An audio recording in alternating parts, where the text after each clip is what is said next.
Welcome, it's Ruxballs and Oval Balls, and we are here for episode 20 of what is the fans' favourite rugby podcast, hosted by two of the most handsomest props you'll ever encounter in all of the land. I'm Dave, and I'm joined, as ever, by... Handsome Rory. Handsome Rory. Well, I'm feeling good, Rory. I'm wearing a brand new Lions jersey. I'm feeling like rugby tonight. That's how I'm feeling. And just for the ladies and gentlemen who are listening on an audio format and not seeing this in a clip, I must say that David is wearing it with aplomb due to his man v fat rugby weight loss regime. He's looking marvellous. Oh, Rory, you're far too kind. You're far too kind. But I am hoping that I am one of the names on the backup waiting list in Farrell's phone book. But on the back of that, I certainly hope so. If he was watching last night's performance in Man vs Fat, maybe he won't be getting the call up. Not so good. Sadly, a defeat for the team, despite my best efforts. A couple more tries scored by yours truly, but the table toppers, the Blues, they played the ref well. Put it that way, they played the ref well. There's a bit of controversy, a few talking points within the league, but I don't want to turn this into a Man vs Fat North Bristol specific rugby podcast, so I won't delve too deeply into that. We've really naturally segued into mundane banter there, Rory. I didn't even have to announce that we were doing it. We went straight to it, which shows how good we are at this now. We're becoming a slick operation at mundane banter. How are you, though, Rory? How are you? How are the knees? Because for the listener who isn't aware, Rory is embarking upon quite an incredible endeavour. How's it going? Yeah, so this coming weekend... I will be doing 100 kilometres along the Jurassic Coast, starting Saturday morning and ending Sunday night. I'm feeling pretty good about it, all things considered, relatively. I mean, I'm concerned in the fact that, I've still got to drag my carcass 100 kilometres along the coastline. But as far as training, I've done plenty of good training hikes. I'm feeling all right. Just a bit sort of like, if the ambient temperature raises by another degree from where we thought it was going to be, then there's going to be serious concerns about me turning into, quite a large mummy. Well, I think the weather looks quite nice this weekend, Rory. So... It does, but we're talking 20 degrees, David, and you know as well as I do that men of our stature need that to be 4 or 5 degrees lower to be truly comfortable. Oh, absolutely. 20 degrees is more or less purgatory for gentlemen of certain mass. So, well... We really do wish you well, Rory. I've seen that you have absolutely smashed your donation target. We are on the precipice of hitting the 4K mark. I only banked on getting the 3K, and that was a bit of a stretch target then. So to smash through 4K, which I'm very hopeful we'll do before we even start, it's been amazing. Everyone's been very, very generous, and it's been amazing. To have so much support. And if anyone does want to keep supporting, I've got the link in my bio on Instagram. We've shared it on some of the socials, but anyone who can support, please do, because it's a really good cause. And I have endeavoured to do something that is really beyond my physical capabilities, generally speaking. So it's going to take quite a bit of grit and determination to get me round. Oh yeah. So any additional support would be welcomed. Yeah, you've definitely chosen an activity that is challenging. Let's say 100 kilometres in a car is hard enough work, let alone on foot. Yeah, I get numb ass doing that. Yeah, so fair play, Rory. We'll be checking in with you next week to see how it's gone. But yes, please do donate if you can. Find it all up on the socials. I'm sure we'll do another opportunity to get that out there before your embarkment on the weekend. But yes, everyone here at Ruxballs and Overballs is very proud of you, Rory. Thank you. It's just being you, isn't it? Yeah, and I was mainly speaking on your behalf. So, well, we kind of moved away from mundane there because that wasn't mundane at all again. But this podcast, let's run through what we're talking about today so the listener knows what they've got in store. We're going to try something a little bit different, Rory. We're going to do a quick news flash headlines from English rugby because the season's coming to a close and news flashes are coming thick and fast. So let's just do a summary for the listeners so they know what's going on in the world of English rugby this week. Then after that, we'll go into our normal summary of the Premiership where we'll go digging deep into the data, the analysis, the stats, that is the Gallagher Premiership round 16. And then we'll do maybe a bit of DPRFR, who knows? And I think that'll be enough for us to kind of put a hat on that and say, yeah, good job. That's not a saying. Sounds good to me. I'm going with it. Yeah. So, newsflash time. I really wish I had some sort of news flashy jingle. Maybe I'll add it in the edit. But let's start off with the big news that kind of happened straight after the podcast went out. We did our bit on the podcast trying to name our Lions squad. The Lions squad has subsequently been announced. Obviously, this has been ripped into, assessed, analysed at great depth already on various other channels. But this is our opportunity to give our point of view, Rory. So, what were your thoughts on that squad? Well, I had two thoughts really when I watched the announcement. Well, three thoughts. One was lots of lovely build up, but maybe too much lovely build up. Second thought was when you compared it to the squad that we picked one less player, and we got about 5 selections wrong. So I thought, well done us. That was pretty close. Not bad at all. And then my third thought was, well, this is remarkably normal. Yeah. It's remarkably uncontroversial line selection, which is not normally the case. Not really any sort of major... No, there wasn't any left field picks, was there? I suppose Henry Pollock maybe counts as one, but I think everyone was kind of expecting him to be there, so he's not really a left field pick at that point, is he? At that point, it just felt like a bit of an inevitability that he'd be in there, didn't it? Yeah. Other than that, I mean, some 50-50 calls that I think could have gone either way. We were very wrong in terms of picking hookers, but we're not wrong in... Well, the selections they've made aren't so wild that, we'd think they were mad for picking Kelleher and Cowan Dickey as opposed to Jamie George and Theo Dan. So they were absolutely fine. A few differences in the back three, but again, all fairly standard picks. I suppose Elliot Daly's maybe grabbed some headlines, but really, when you look back on his career, this is a third tour. It's not particularly left field selection. No, yeah. When you think about it, when you actually think about it, it's not that surprising pick because of what you get with him, what he offers. A solid midweek pick who has potential to be in a Test 23 if that's the way the wind blows. So it's not an outrageous pick. I think the only other pick... is that no one really picked him before. That seems like the only outrageous bit. Yeah, it's the fact that everyone had forgotten about him. And he's actually had quite a good season for Saracens. He's really good for England in the Six Nations. Yeah. And I think the only other kind of... I'll say controversial. It's not controversial because Mac Hansen is an established international player who has lots of very good qualities. But a lot of people asking why he was picked over Darcy Graham, for example. That's probably the most contentious one. But you just go on it on the basis of Andy Farrell's picked the players that he knows and trusts, and sadly for Darcy Graham, he's missed out in probably what was a close call between the two. And I suspect were a winger to go down over the next few weeks, Darcy Graham's the next cab on the rank. Yeah, that's what I'd suspect as well. So ultimately, the news flash here, listener, is we're not that surprised by this squad selection. We're relatively pleased with it, and we're just getting on board the train, and we're riding this Lions bus.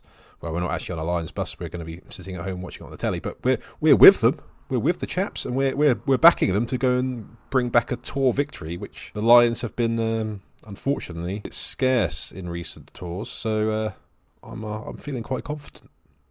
Yeah, I think they go and win this one. I love Lions tours. I think as pretty much any British and Irish rugby fan does, there is something magical about it, and it's up there weird. It's Ryder Cup. It's one of those things that sort of, if you were starting the sport from scratch, you 100% wouldn't include a Lions tour now. No. But because of that, it's why it's so special. And for all its sort of idiosyncrasies and where it doesn't fit in with current calendars and all the other permutations around it, it's still got that magic of everyone from the Britain and Ireland coming together to support one team going down to the Southern Hemisphere and picking up some scalps. Do you get anything similar to it in any other sport? Well, I mean, Ryder Cup is probably the closest one, Yeah. and I'm not particularly a golf fan, but I always watch the Ryder Cup because it's just got something magical about it. There's nothing. I mean, the Ashes, but I mean that's still quite specific to just English and Welsh. That's still a team that plays together all year. But I mean, it's kind of that echelon for me. It's like Ashes, Ryder Cup, Lions tours. That's a very that those trophies sit in a very special place in the sporting pantheon for me. That's quite separate to their wider sports. Yeah, and I guess it's the tradition. I think it's the it's something that you can't buy. It's the tradition that you just can't recreate, and I think that's what makes them special. So yeah, it's the weight of history, isn't it? It's the weight of history.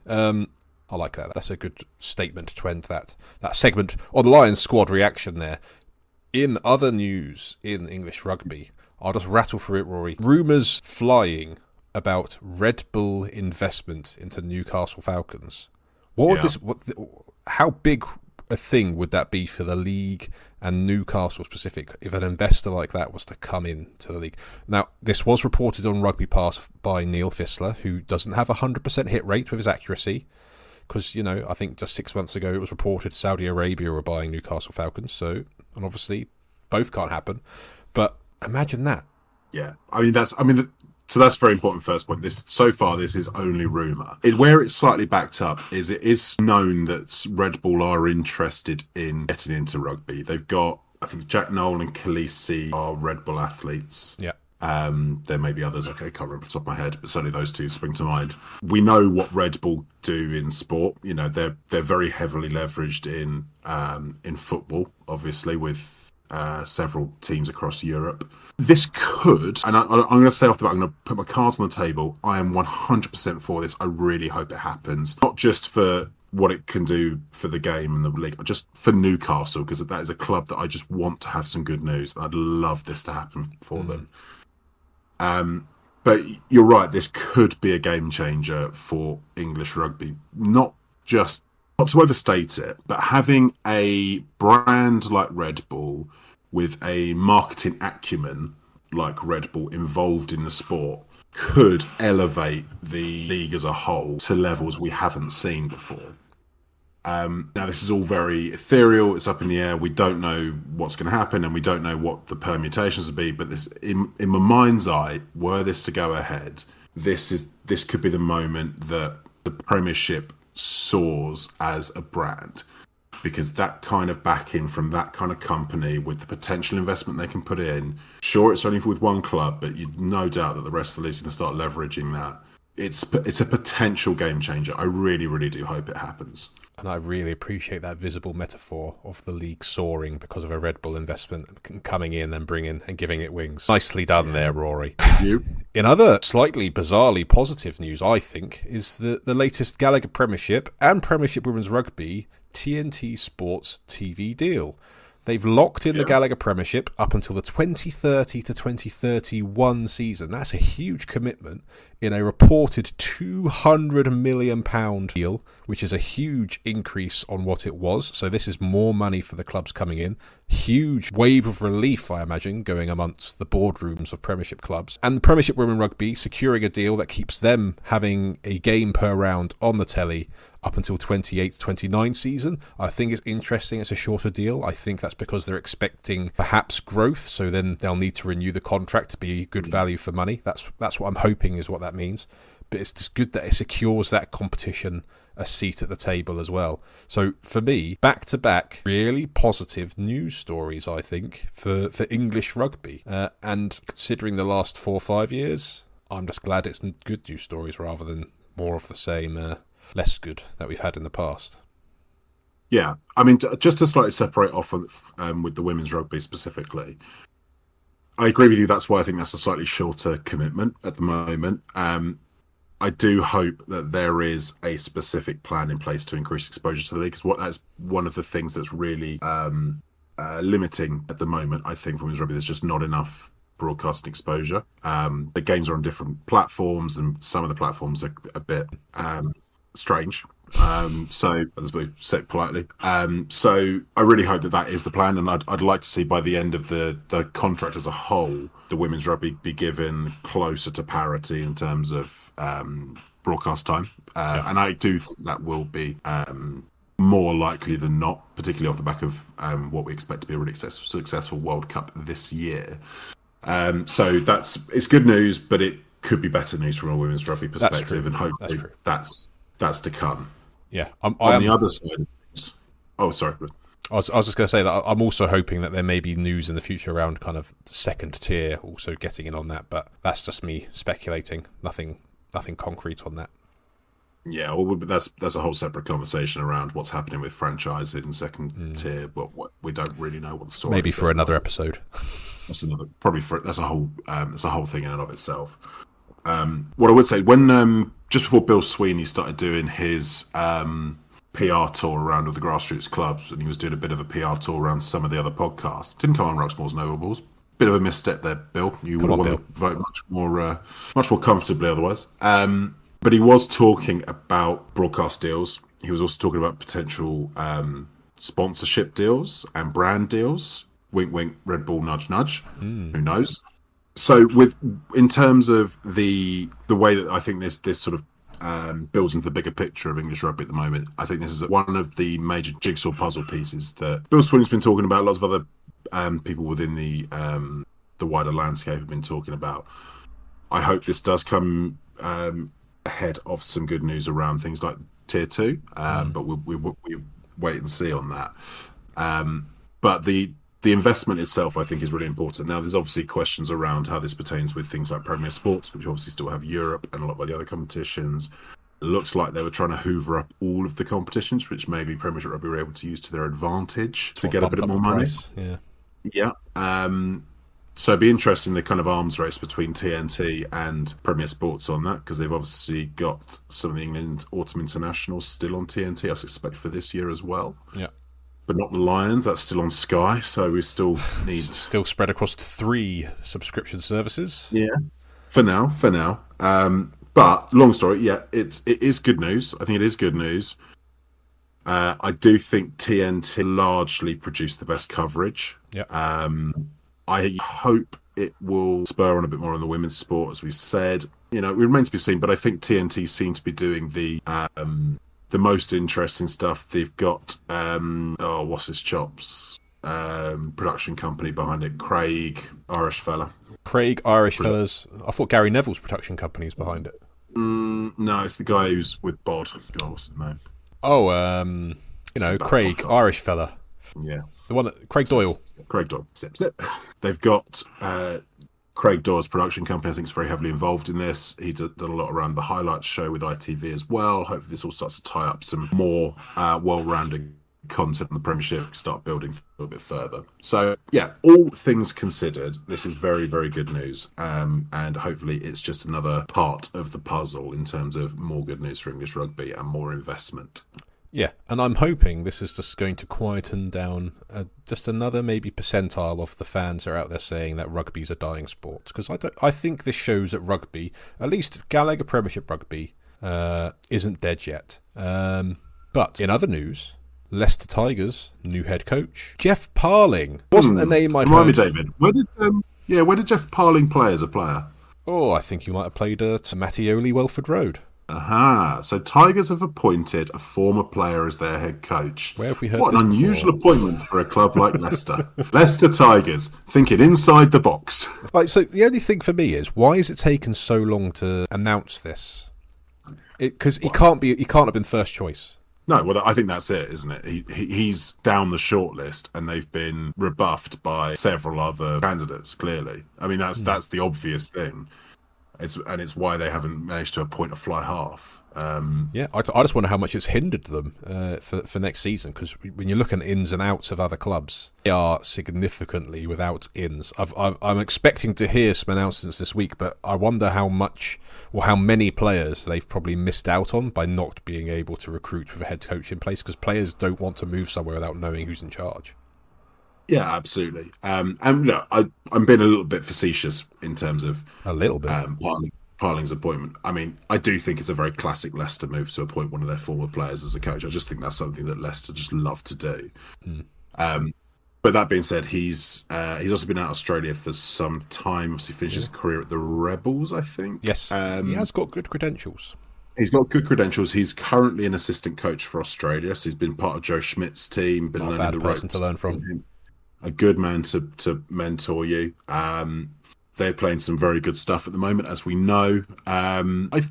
Formerly coached under Dave Rennie as well, another very successful and very well-regarded coach. So I don't think it's a bad appointment at all. I think it's quite classic Leicester, but I do think it's a good appointment for them. And, from their point of view, they'll be very hopeful that he can attract some exciting names to the club. He is a well-regarded young coach that does attract players. Yeah. So, it could end up being very good news for Leicester. But it will also mean that Leicester continue to be Leicester. But those in glass houses shouldn't throw stones, Rory. We both support clubs who have invested in having coaches who are former forwards who played for their clubs. And it's worked out quite well for Northampton and Gloucester, respectively. So have to respect Leicester for following the mould that we have set before them. And, That's very true.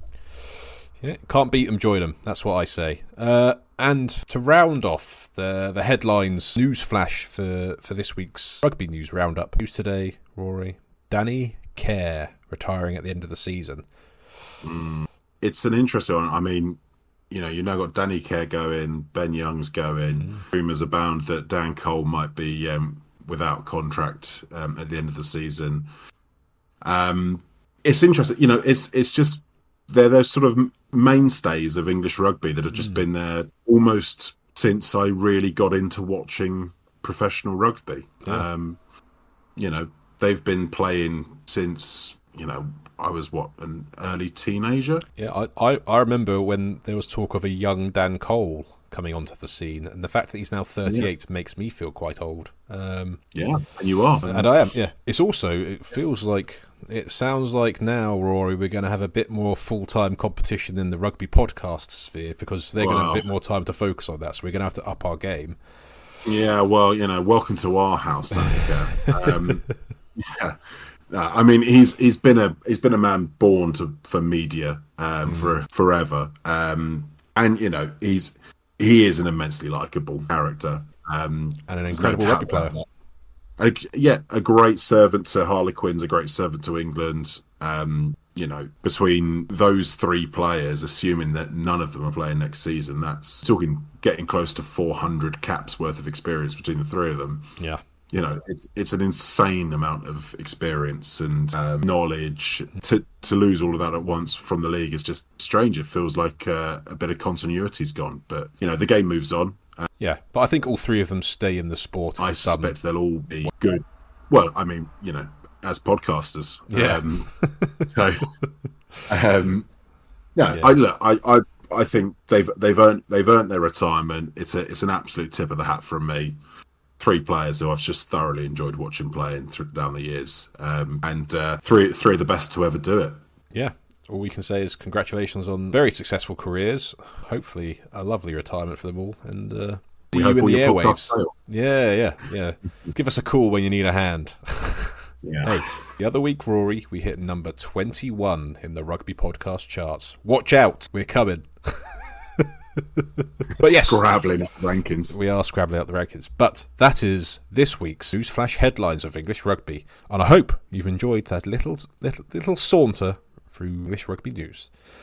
Now we go into the meat. The meaty bits, Rory. We're going to talk Gallagher Premiership. We're going to talk the 5 games that took place in round 16 this last weekend.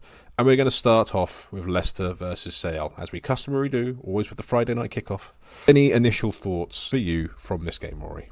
Well, I'll hold my hands up. I didn't see this result coming. I thought Sale would smash this. And at half-time, I was quite confident that I was going to be proved right. Sale, I think, will be getting flogged around Manchester by Al Sanderson for letting that one slip, because in the first half they were far superior, and looked like they were going to absolutely steamroller Tigers.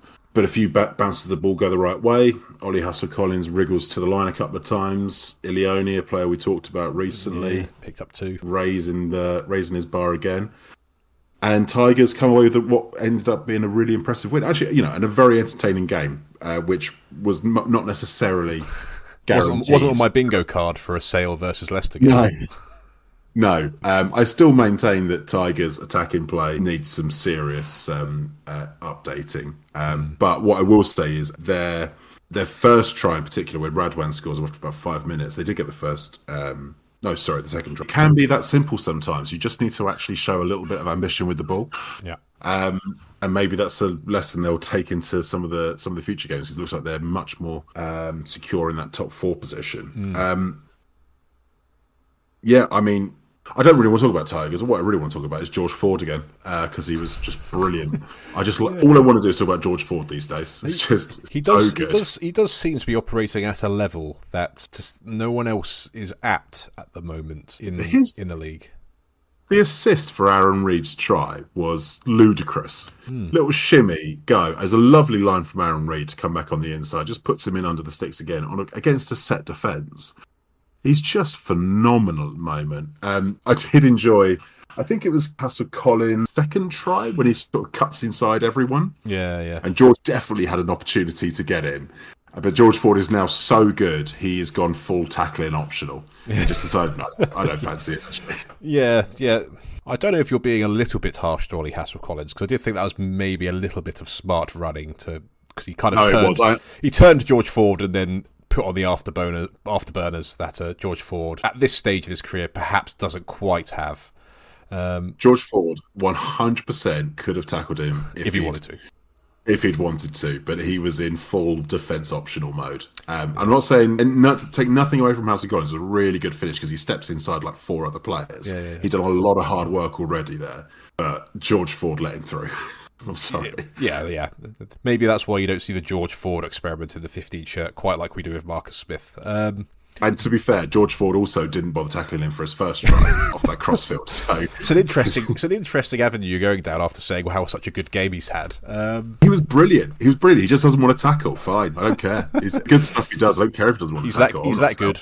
We don't mind. We don't mind it at all. I don't care in the slightest. I mean, he probably wouldn't have stopped him on either case, but he definitely didn't try to either. No. That's very fair, I feel. But yeah, you mentioned Ollie Hassel-Collins there. Is he coming back into the equation, considering it's going to be a relatively refreshed England touring squad that we will talk about in a future podcast, hopefully in the next week or two? Yeah. Is Ollie Hassel-Collins rising up the ranks of English wingers, or will Wales steal him? He's got 100% being in that conversation. I mean, it may depend a little on who's fit and who's not. You obviously got the likes of Slightholme and Feo Boso, who are both potentials but not certs for the summer tours. If they don't go, he definitely tours for me. If they do, he's probably in a shootout with maybe Caden Murley, Roebuck and Brown Bampo.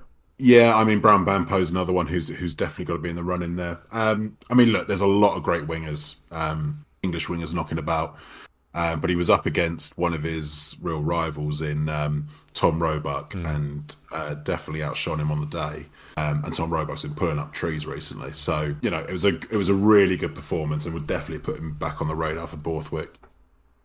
I do slightly wonder whether he's hampered by being a bit of a different personality. And that's not a criticism from me, because I love that he's a bit different and he wants to do things his own way. If you want to dye your hair pink, if you want to do your nails, I don't care in the slightest. I'm all for it. If I had the hair and the nails for it, I wouldn't mind doing it myself if I was as good as him. But I potentially Borthwick's less inclined to understand that kind of personality, although I'm only being unkind. I'd like to think not, because I've said numerous times, the more personality in the sport, the better, and the more varied those personalities are, the even better it is. Absolutely, and I hope that isn't a mark against him, because he's playing fantastic. I mean, he's top of the try scoring chart. He is a really well-rounded player. He's not just a finisher. As you say, those 2 really good finishes for his try.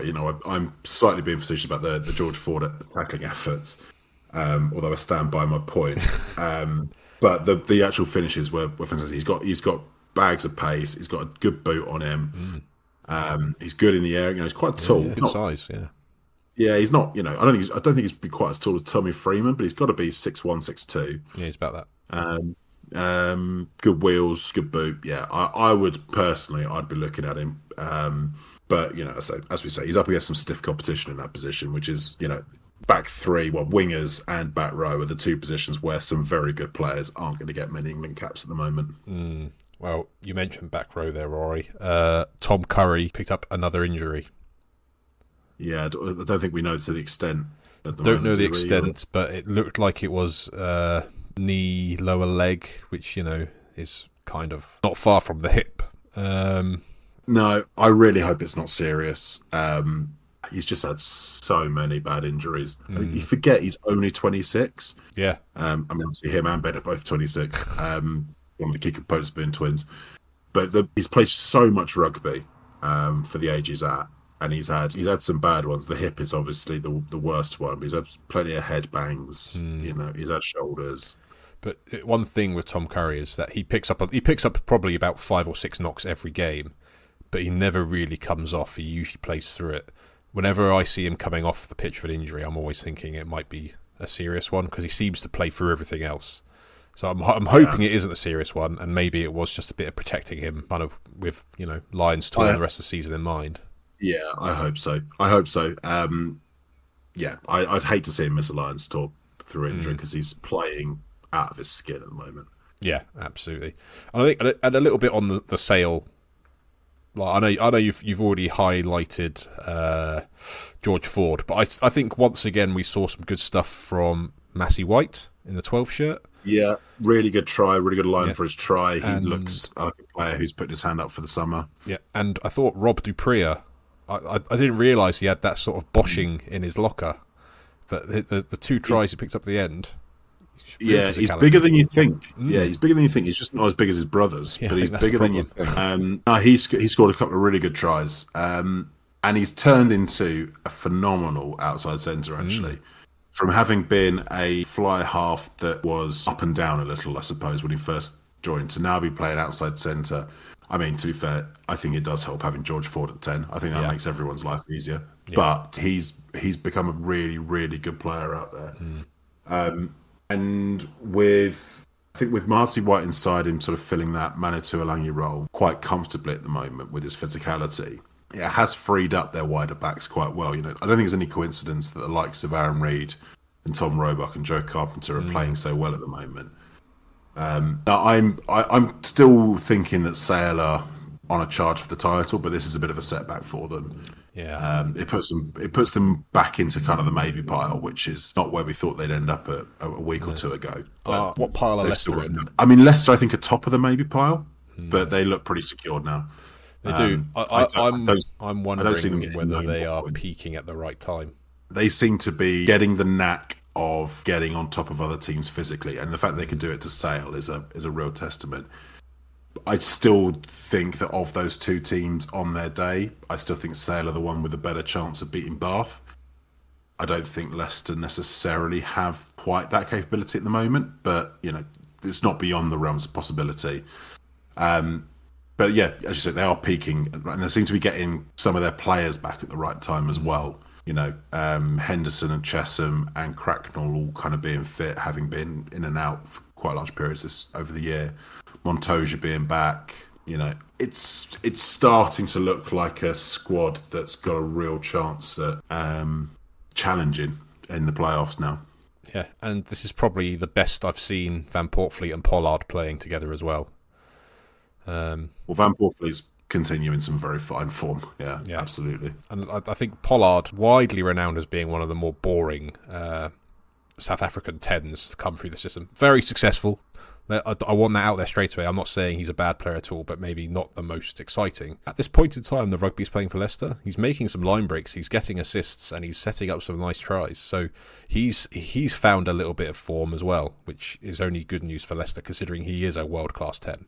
Yeah, 100%. I mean, an absolute world-class operator. He's a match winner. And to be honest, when you start getting into the meat and drink at the end of the season, someone like Pollard, that kind of personality, could be the difference between a trophy and not a trophy. I agree. But the game itself ended 44-34. Leicester versus Sale. Leicester coming out on top. And I don't think anyone had on the cards that there was going to be nearly 80 points in this game between these two sides. But it was a good game to watch. So if you haven't seen it, and us talking about it wasn't enough for you, go and watch the highlights back. It is well worth your time. Next up on the agenda, Rory, we're going to talk Bristol versus Bath. And there's a couple of talking points here that may be worth dancing around. It's not just the game itself worth talking about, but maybe some other aspects. But initially, let's talk firstly about the fact that it was the big day out for Bristol, played at the Principality Stadium. I know we've spoken about Principality before in the past, but what did you make of it being used as a Gallagher Premiership venue, and how Bristol kind of used that to their advantage? I think a really, really good initiative by Bristol, making that a West Country derby in the Principality, that end of the country, obviously very, very accessible for Bristol and Bath to get to Cardiff. I think a really, really good, I mean, I was at Twickenham, we'll talk about that game later on, sadly. I was at Twickenham for the big summer kickoff, which is Quinn's second Twickenham game after the big game. Not quite as successful as big game at the moment, but Quinn's obviously know how to build these things up, and a reasonably good crowd there. But I thought, as a concept, as an idea, I think it's a really, really good initiative by Bristol. To be honest, somewhat tainted by the fact that Bath didn't take their team. And did they dampen the occasion by not sending their A team? I'm in danger now of imposing some anti-Bath biases. I'm going to try not to, because it's not really about that. Given where rugby has been, the need to grow the sport, the need to build fan bases, the need to build a continuous and repeat attendance and interest and excitement for the sport, to not take advantage of the opportunity of being in front of 50,000 fans in a new venue, in a new concept like that, and not take that opportunity to send out your best team to brighten the occasion and to give everyone the best possible day out, is arguably nothing short of scandalous from Bath. And look, I completely get that they are in a position now where, to some extent, they have earned the right to manage their squad however they see fit. Johan van Graan can manage his squad however he wants to. I totally understand that that's his prerogative. But from the wider context of the occasion, for them to send the team they did, and this is not to denigrate the players there, because there's plenty of good players with lots of potential, and we'll talk about a few of them in a bit. Let's be absolutely real here. That was a C team that Bath sent. And to not send the A team for an occasion like that, can you imagine if it was one of the NFL international games and someone just sent the Shags along to London or Dublin or Munich or wherever? The NFL would go mental and throw the book at them. The fact that they've let Bath get away with doing that, I think, is just ridiculous. And I saw in the week the Bristol social media channels, who are really good, generally speaking, were tweeting at Bath to try and get them to engage with something and start promoting the game.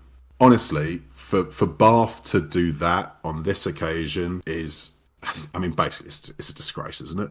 And on one hand, I completely understand where you're coming from. I completely understand. The event was crying out for a real humdinger of two world-class teams. And let's face it, Bristol threw out their absolute A team. Bath, as you say, B, C, D team brought along. Bath fans will quickly point to the fact that it was still a competitive game. And Bath, in large parts, were equal, if not better, than Bristol in segments of that game. So I think that this is the spotlight event. Oh no, yeah, absolutely. I take your point on that entirely. That this event, if you look at it in isolation, deserved a bit. This isn't a criticism of the players in any stretch. I don't want this to sound like I'm criticising the players, because I'm not. And they played really well. And I'm not going to diminish what they did in that game at all, because they were really good and they were competitive.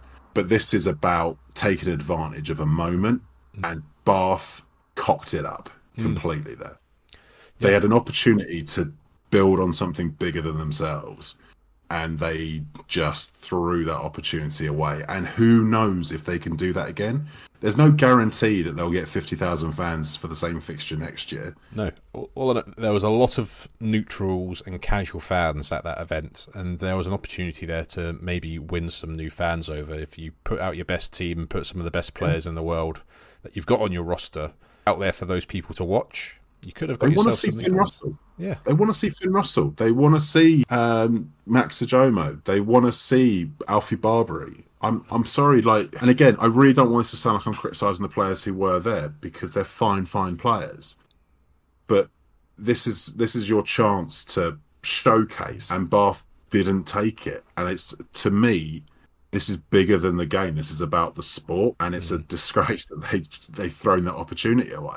I completely understand, Rory. But what I will do is it has given a chance to showcase a particular player that I would like to highlight from the Bath side, and that is Ewan Richards. He's basically captained the Bath side to the Premiership Rugby Cup title. Yeah. He's been talked about for some time. I think he's 23 now, so obviously in Bath rugby terms, he's like still basically an academy player, but he's been in and around that squad for a few years now.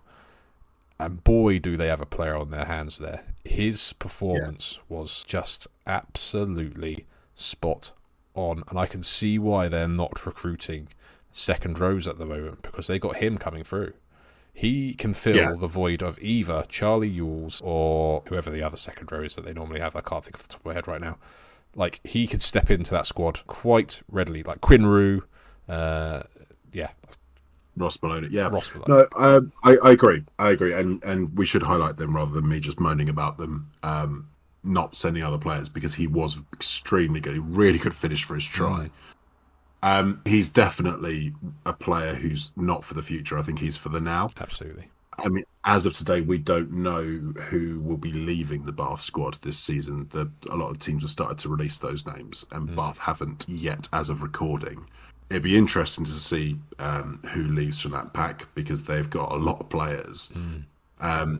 And he feels like someone who's ready to step up to first choice. And if he's not going to get it at Bath, he probably needs to start looking elsewhere, because he needs game time in the Premiership. He does look that good. Yeah, he's definitely that level. He definitely deserves minutes, because he looking at him, he's someone who could keep improving, and who knows where that will take him. And as I say, he's only 23. There's plenty of time on his side. Let's not rush things, but he is ready for more rugby. So hopefully when we do start seeing what, the Bath squad looks like next year, I'd be really surprised if it didn't get smaller, but we all know with Bath that somehow they keep managing to grow their squad. Like at the time of recording, I've got 70 names on their squad for next season. 70. Yeah, I mean, they've got to have a significant reduction. Sure. But no, I mean, he fits into a stable of young locks coming through that look like they are going to really compete hard for those England spots. Obviously, Arthur Clarke at Gloucester, George Lockett at Northampton. Tom Lockett, sorry. I'm just not going to bother with first names. Sodike at Saracens, Kapoku over at Racing, but highly rumoured to be coming back. A stable of some really exciting locks coming through, and that's without even forgetting that Ollie Chesham and George Martin are both only about 23, 24 themselves. Yeah. It is exciting, and I see a strong future. I mean, to be fair, if he stays at Bath, he'll get England caps, because that's one of the clubs they do pick from. But he does need to start making sure he gets some game time.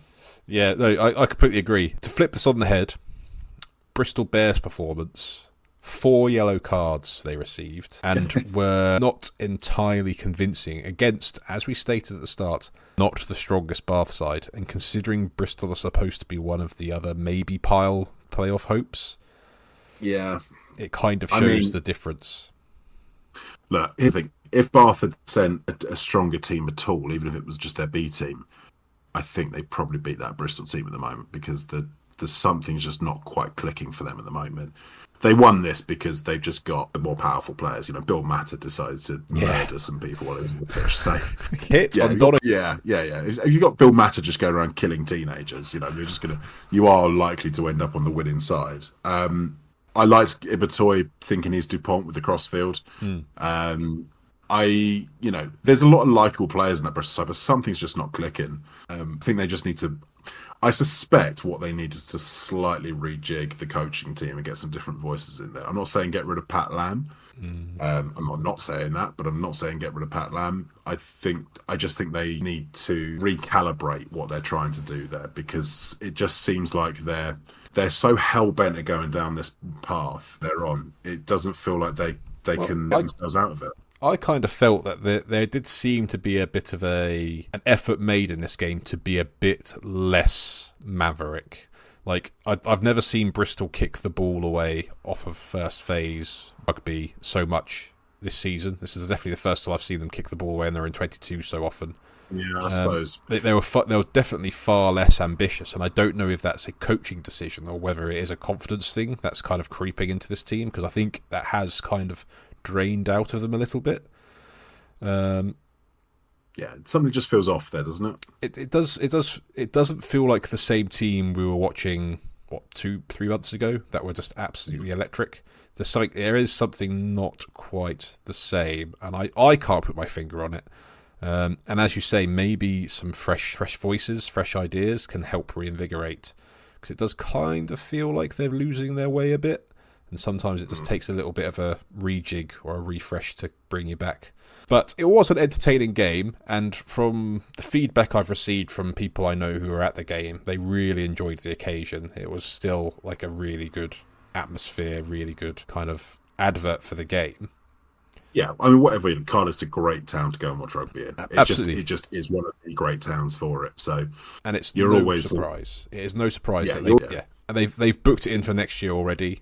So they're doing it again next year. They haven't announced the rivals, but they're going to be doing a double header with the PWR fixture. So that makes me think that next year it will be Bristol versus Gloucester, because Bristol Bears versus the Gloucester Hartbury women. That's the women's rugby game you want to watch. Yeah. So it would make sense to me that they do Bristol Gloucester, another West Country derby, and I will be there. Exactly. Yeah, there'll be a great game, great occasion if they did the double header. So that looks like what they're doing. I know it's been announced, but obviously you have to wait for the fixtures to come out before we can be certain. But I'm all for the occasion. But the occasion itself ended 36-14 to Bristol. I think that score flatters Bristol slightly. They did pick up 2 late tries in the last 5 minutes to kind of stretch their lead. Bath definitely kept them close throughout most of the game, and quite a lot of their youngsters really did stand out and show themselves as being really on the fringes of being ready for more regular first-team rugby. But at the end of the day, Bristol just had too much for them on the occasion and ended 36-14. The next game, Rory, I'm going to do something unconventional here. Something we don't normally do. It's Saracens versus Newcastle. It ended 75-28 to Saracens. I have learnt nothing from this game other than I just don't want to put the boot in any further on Newcastle than already have done this season. Saracens rolled out their big guns and were far too strong for them, but I don't think I learnt a lot from this game, and I don't feel we need to talk too much around this game. How about you? What do you think? No, I mean, look, Newcastle got a bonus point. They've got a try bonus point, so that is something. That is, in and of itself, that is something they can hang their hat on.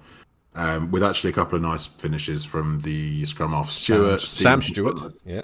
Sam Stewart. Yeah. I said scrum half Stewart. Yeah. Sam Stewart. I'm trying to help teach you first names slowly. Thank you. Yeah, he scored a couple of nice tries. Lockwood with a nice power over. Stevenson, in particular, that was a nice finish off a Conan break.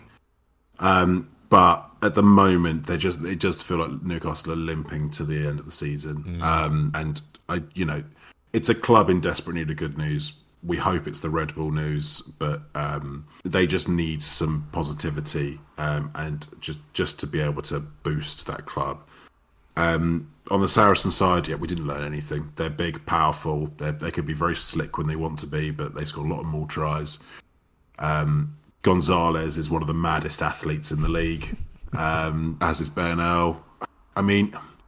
You're right. There isn't much to say about this game, because ultimately, if you'd put it on autoplay, this would have probably ended up being the result based on the computer. It's a shame, but it is unfortunately where Newcastle are at the moment, and Saracens were probably due a bit of a comeback performance this week. They've had a bit of a boost from the Lions call.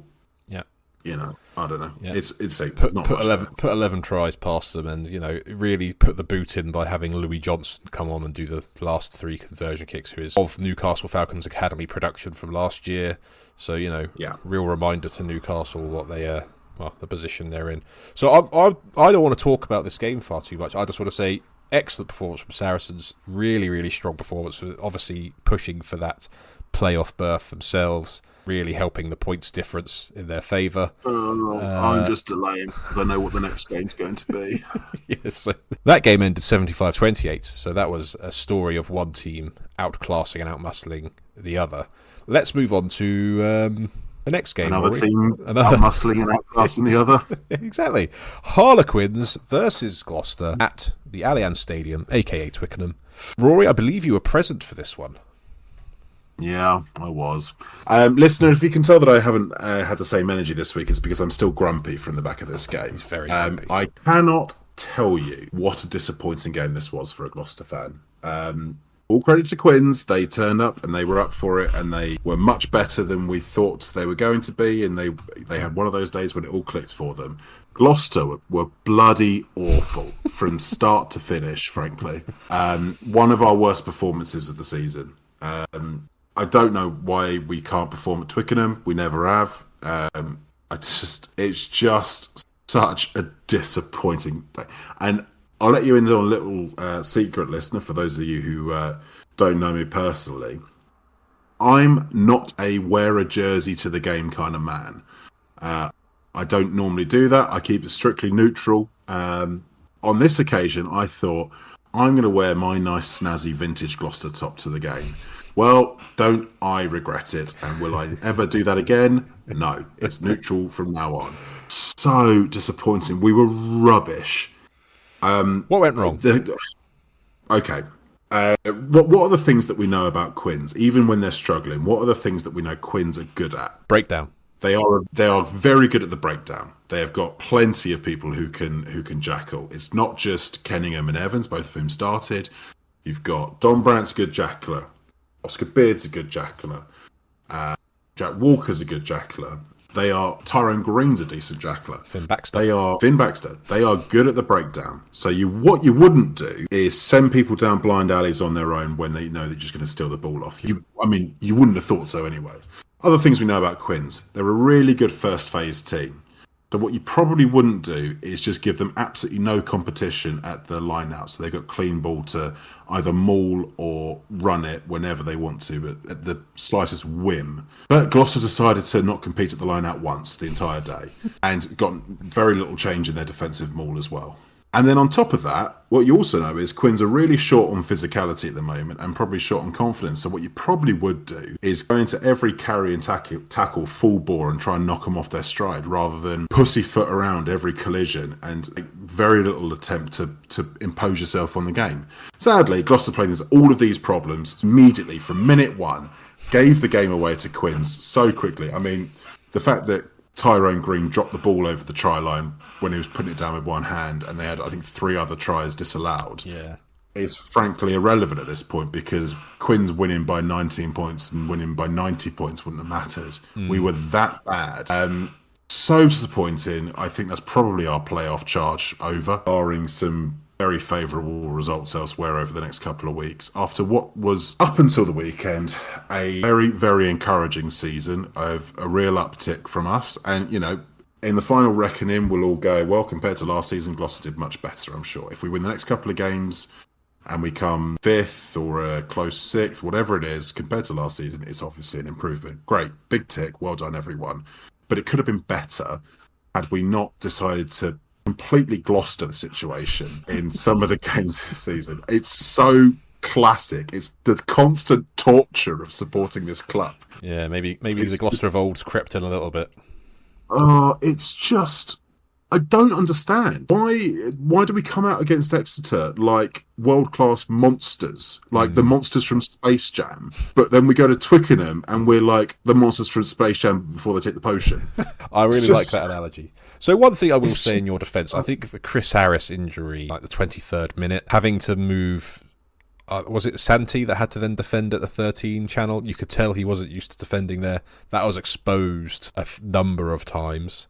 We'd already conceded at least one try with them, possibly 2, and I think Quins had already had 1 disallowed. Oh, no, I'm not saying that's the reason. I'm just saying... We were already rubbish by that point. I thank you for trying to give you some hope. I'm trying to help. I'm not taking any hope from that performance. It was frankly embarrassing, and it was really. It's one of those times when I was actually embarrassed to be wearing my Gloucester shirt, walking when I was going to the pub afterwards. It was okay. So before I start talking about Quins, are there any Gloucester players you want to talk about in any positive light whatsoever? No. No one. Okay. No one. Well, I'll tell you what. One, I will say congratulations to Jack Cotgreave for getting his first senior try. There we go.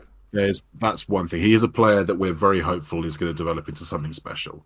Yeah.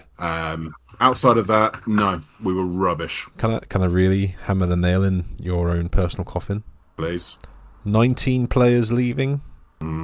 Yes, that's been announced today, listener. We have 19 departures, including Zach Mercer, which we all suspected, Rowan Ackerman, which was rumoured, but we hoped wasn't the case, Freddie Clark, which is big surprise. A bit of a surprise, Chris Harris, which again we suspected, but we were hopeful wouldn't. Santi, obviously, we knew was going, but it's still sad. Gareth Anscombe, we knew we only had a 1-year deal, but again, it's a big player for us.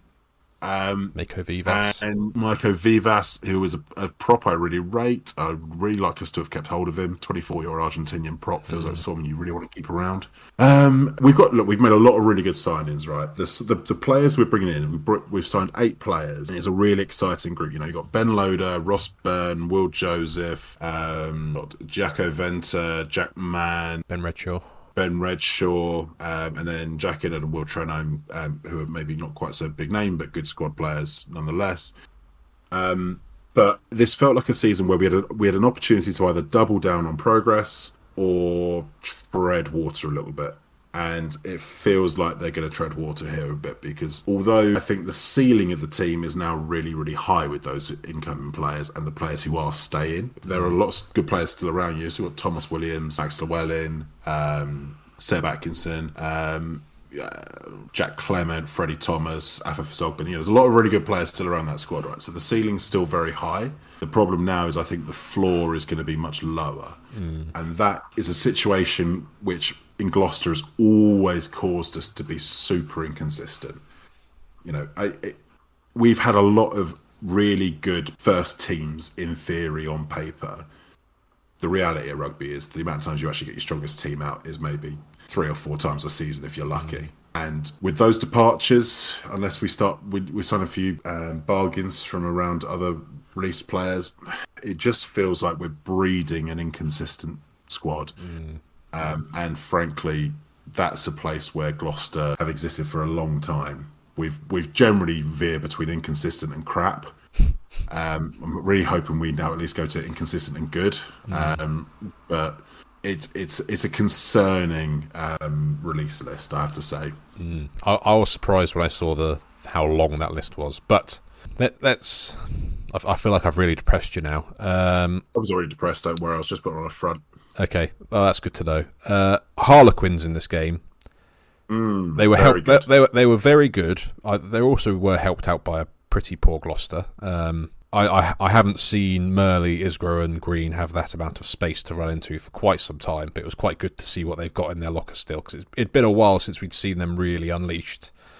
Yeah. A point that was mentioned in commentary that I don't know, might be worth mulling over for 30 seconds or so. Tyrone Green qualifies for England in July.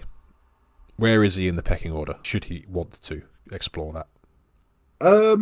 Well, presumably you'd consider him purely as a fullback. I don't think he's anywhere in the pecking order as a... No, not as a winger. General back 3 players. We've got too many good wingers knocking around. So Furbank's your top, Freddie Stewart, Marcus Smith. And then if you look past that, he's certainly in the mixer around that sort of next tier of players. There's not a lot of players who jump out as being definitely better than him. You know, Elliot Daly. George Hendy, obviously, we hope is going to be the player who fixed that, but he's not going to be on that tour. Kieran Donohue's naturally a fullback. Yeah. And with his experience playing 10, that might be someone they're more keen to look at.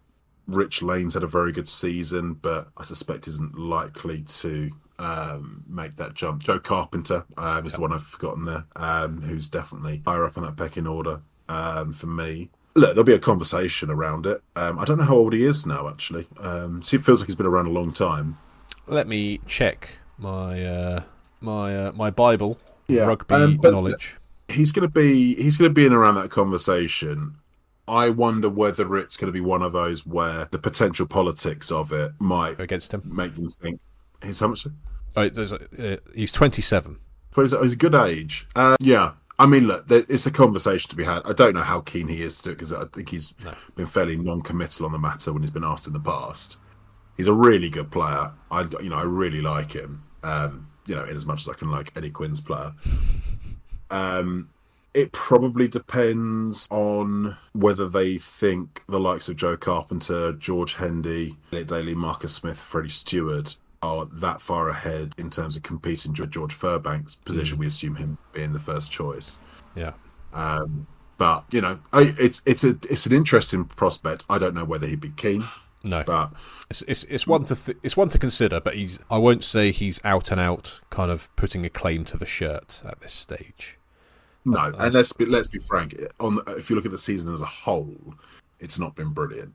No, and I think Joe Carpenter would have a lot to say if he was getting dropped for Tyrone Green. So yeah, but I thought it was an interesting point flagged by the commentary team. I think the other thing I want to ask you about, Rory, is what makes Harlequins so good at the breakdown? Why are they so good at it? Largely I think it's the makeup of their squad, right? It's just they've got players who do have that as super strength. They've clearly made an effort to develop players with that kind of super strength and develop a squad that focuses on that. It's difficult to say really. I mean, I think the way they defend, they're quite spread across the pitch, and they don't necessarily pack their players into sort of groups in the same way as other teams. So they're not. You don't often just see like the tight five all bunched in the middle. They're often quite spread and dotted around, which I think when it works against them is a real problem. Is where they've been quite porous. But actually, when they get you down in a one-on-one tackle, there's often a player with that kind of ability in that area. I don't know if it's a deliberate ploy or not, but they just seem to have their jacklers really well spread out amongst their defensive line. And to be honest, having someone like Oscar Beard in the back line who's that good a jackler, and having players like Kenningham and Evans who are that mobile, and you can use them as quite good edge forwards, you are more likely to get one-on-one jackling opportunities. It's one of the reasons why, if you watch a lot of New Zealand teams in the last 5-10 years, their wingers are often very good jacklers, and I think it's a deliberate ploy because you're more likely to get more one-on-one opportunities to do that, and having a player out wide with that ability, it's a good way to do it. So I think it's partly a tactical thing where they do try and keep jackling threats in areas where they're more likely to get an opportunity. You won't necessarily see Will Evans constantly tackling up the guts, No. But it's also I think it's just a very clear squad development decision. They made a good, again, another plug to the TNT commentary team here.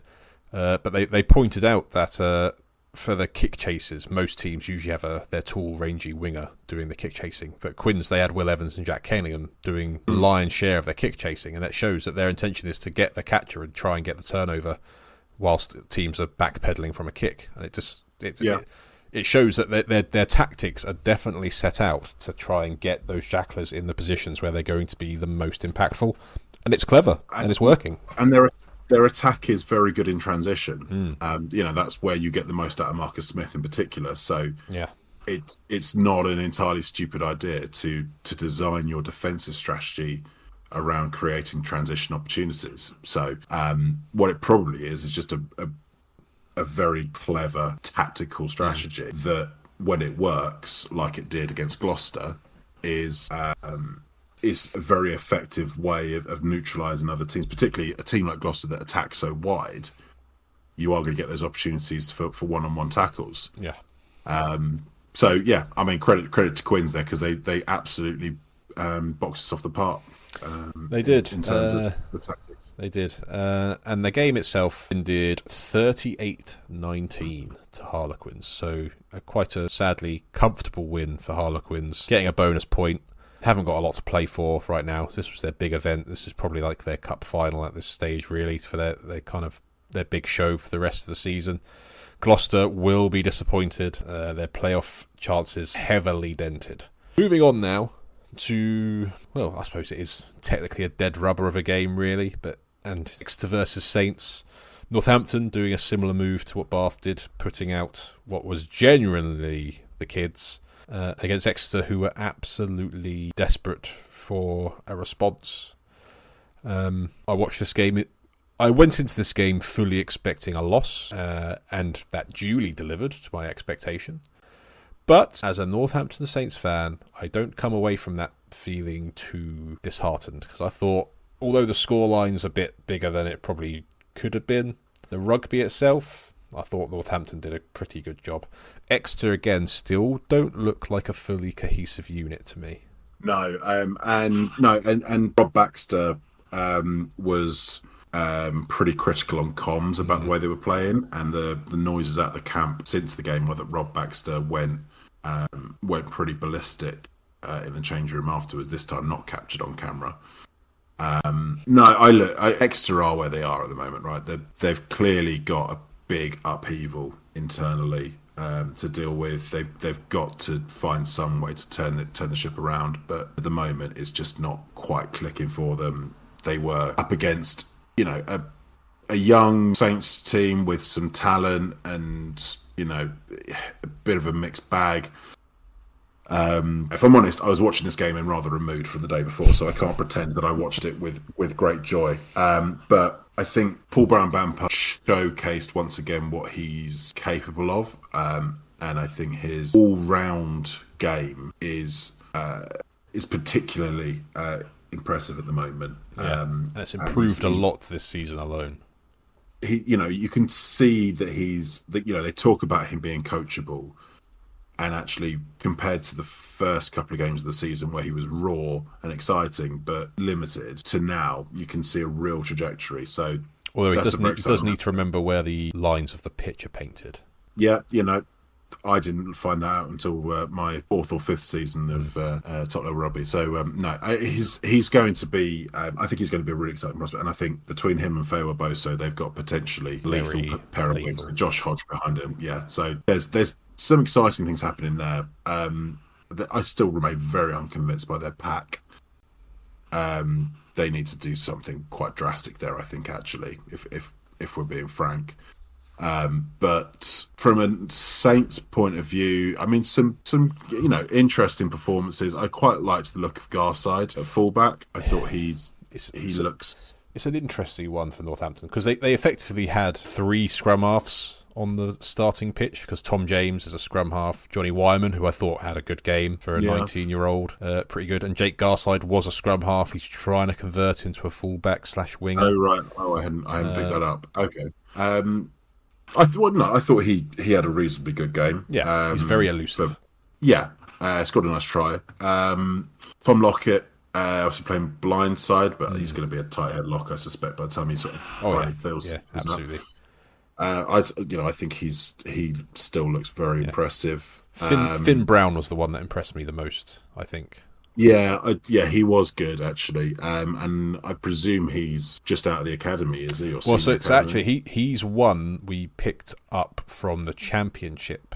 He definitely fits that mould that Northampton like to go in and trying to find the younger talent in the Championship. I can't remember which team we picked him up from off the top of my head. It'll almost certainly be Big Bedford for you, won't it? Let me check. No, he had a very good game, and I thought.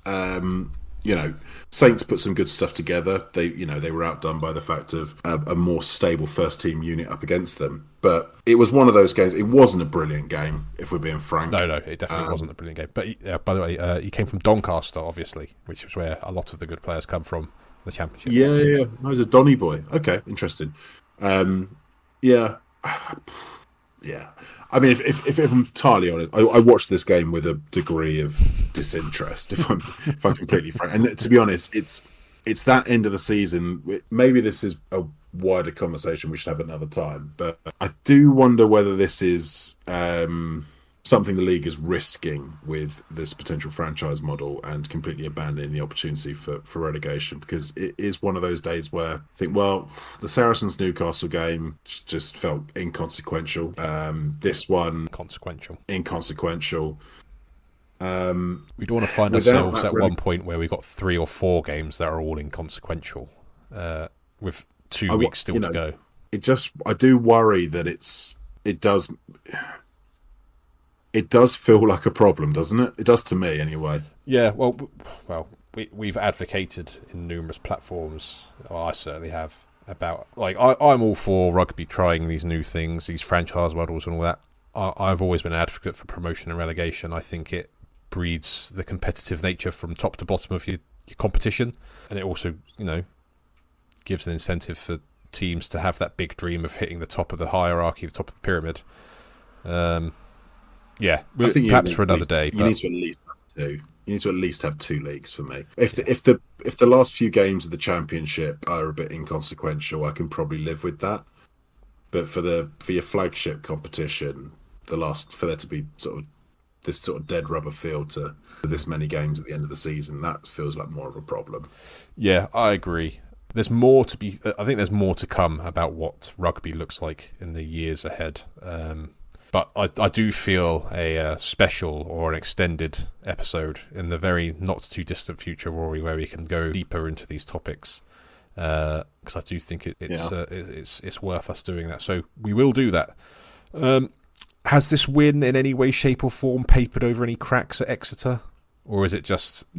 No, I don't think it has. And I think Rob Baxter's it looks like he's been quite careful to maintain that narrative that it hasn't. I don't think he wants anyone to be resting on their laurels one iota off the back of that win. And nor should he, actually. No. So I criticised Rob Baxter quite heavily the other week. And on this occasion, I think he's getting it absolutely right with the messaging on this one. No way should anyone at Exeter relax in the slightest off the back of, winning a dead rubber against, Saints B team.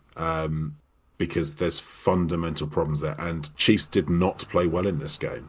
No. They scored an intercept try. Brambampo's got a couple of good finishes. The scoreline is much healthier than the reality of the day. And actually, first until maybe right at the end of the first half, Saints were well in this match, and Chiefs were looking pretty ordinary again. So I think Rob Baxter's absolutely right not to.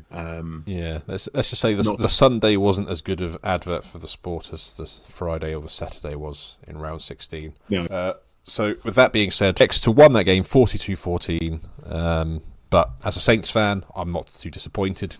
Like, looking at the team sheet we put out, the fact that we only lost by that much and the performance we put in, I'm actually a little bit happy with how it went, because we blooded some players that really didn't have much minutes in them. Put out, I think there was about 5, 6, or 7 debuts that were given. So, like, it's gonna help us out in the long run. And as you say, Exeter, it's not serving too much positivity, even with a bonus point win. That brings us, Rory, into DPRFR land, and I appreciate it's been a relatively quiet weekend for the front rowers. So have you got anything to say to the nation of the DPRFR at this point? David, sometimes the DPRFR has its quieter moments. I didn't feel like there was any news. I don't know. Did you want anything brought to my attention? I do have something. I have a potential affection to flag in your direction. Treachery. Well. Espionage. Well, amongst the Northampton Saints backup squad, there's a lock under the name of Ed Prowess, who actually had a very good game in the second row. I'll put that in there right at the way. But this time last year, he was packing down at the tight head. So he's...